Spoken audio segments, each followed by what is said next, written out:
Hi guys, it's Jared. I am in my Boy Scout uniform because we're going someplace very outdoorsy today, out into the wilderness. Well, kind of the edge of the wilderness. You can access it here on Franklin Avenue, so that's how we're going to get to it. And it's called Bronson Canyon. And it's easy to get to because you can take either Bronson or Canyon to get there. I took Canyon so I could see this house here. This is from Chinatown. So Bronson and Canyon just connected up here, and we're gonna head up toward the foothills. There's a little parking lot on the right-hand side of the road, and you can just pull off there. This is really only a quarter-mile walk, so it's not very far, but you never know if you'll get distracted, so bring a bottle of water with you just in case. So this is what you're looking for off to the right. Just kind of go around here. This is past the parking lot, and there's a little road that's closed.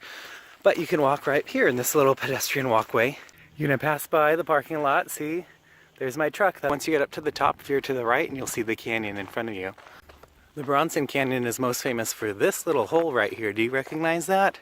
That's the Batcave from the television show. They had a really nice car called the Batmobile that I'm sure was very expensive and they didn't want to ruin it. And since this cave was not built to be specific for the Batmobile, they actually found out that it barely cleared the outside edges. So they had to drive it out really, really slowly after backing it in. And they didn't like that it was so slow, so they sped up the film. So it looked like Batman was always in a hurry to get out. But here's a little secret. It's not really a cave. It's a tunnel that goes straight through because back in 1903, this place was actually a work site. It was Union Rock Company, and they used this area as a quarry to mine some of the rocks, break them down, and make some of our streets. Now, if you read the Bosch novel, Lost Light by Michael Connelly, he makes it seem like these go on and on and on forever and ever. But there's actually just two little openings down at the end. Well, I guess the third one if you count that one. Yes. I bet sometimes even dinosaurs came here. Roar! The very first starship landing that we saw on television was in an episode of Star Trek Voyager right in this area. You can see the Hollywood sign in the background. They had to edit that one out. So I made it up to the top.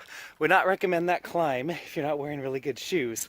But I think this is about the spot that the cameraman was when the Voyager landed here. All right, I want to say it's somewhere right about here.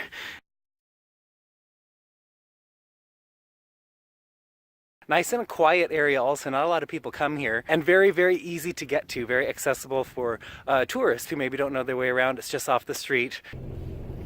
All right, let's get out of here before a dinosaur finds me.